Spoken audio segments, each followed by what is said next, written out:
So I'd gotten a few comments on this guy right here. This is a Chinese cleaver. It's a Winco. I believe it's an 8-inch. They go for around $12 on Amazon. When I was cooking professionally, working different jobs as a cook or line cook, whatever, I would take this in.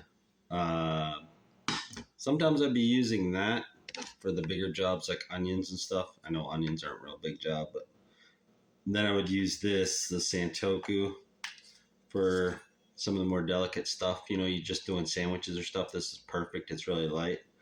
Um, this is a Mercer one, but I wouldn't be bringing anything expensive because I'd be afraid if I left it somewhere, a server, another cook, random person going through the kitchen wanted to like play with it or something, and they decided to cut something, or they needed it something for a cake, and they just stole whatever knife was on the counter.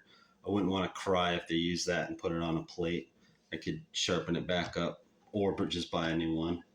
However, if I left something like my actual chef knife around, the VG10, Sanmai, you'd have like your Damascus steel and all this fun stuff. Like I got the Italian handle. You'll see this is a Bowie design. And there's etchings right here. If I left this laying around, which I have before, and somebody picked it up and they did drop it, like, made me nervous, so I just stopped bringing that one around. It does process fish and beef and vegetables and all that faster. It's more comfortable. It's easier. All around better, but sometimes it's just not worth it. So I'll leave that most of the time. Most of the time it wasn't even as good because I wouldn't maintain it. This guy, I just sharpened it a little bit, but it's not really doing the job. So it's a good time to show you how to sharpen something. Usually I can just start my day with this hone right here, pass the knife on it a few times, or stand it up and do this. And it'll usually go for a little while. When that's not cutting it anymore, you got to grab a sharpening stone. I'm going to use this 1000. There's a 400 and a 1000. If it's really bad, I'll use the 400, but usually I can start with 1000. And this sound is terrible over there, I'm sure, but I'll run it a little bit, try to get the edge that's on there. What I'm looking for is that edge to pull up just a little bit of that sharpening material, so I make like a mud on the very edge. I know that I'm at the right angle.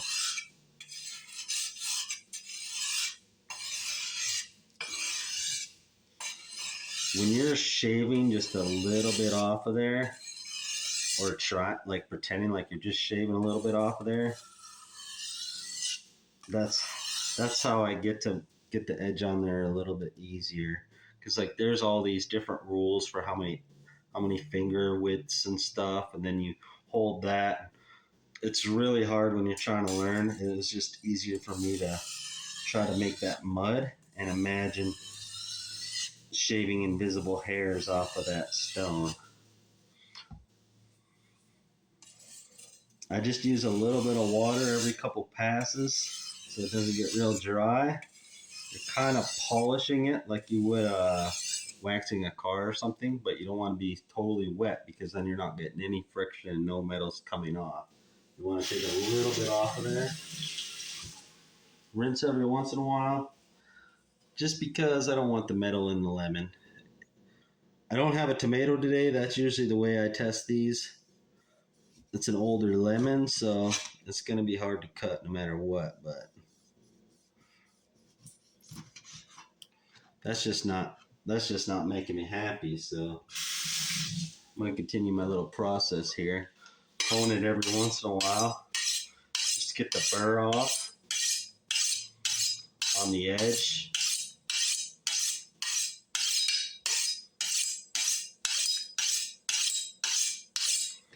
Now say you want a burr, and I can't tell, my eyes are pretty crappy, but I guess I'm just evening the burr out so it's sharp.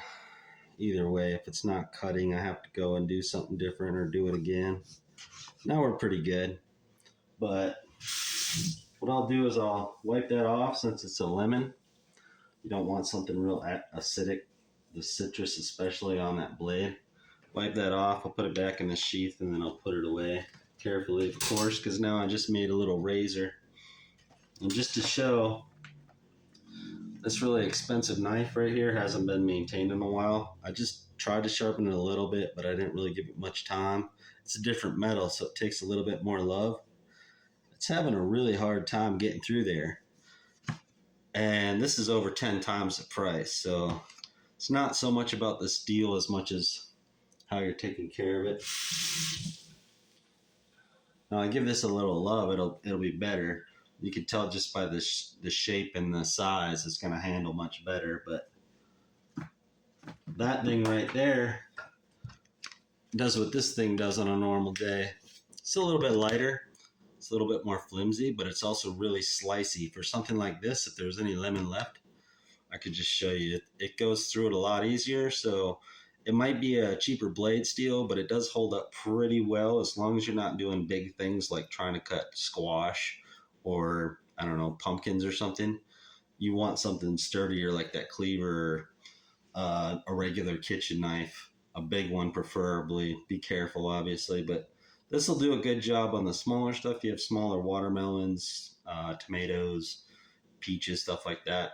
Go to town, this thing's gonna be light. You can handle this thing all day.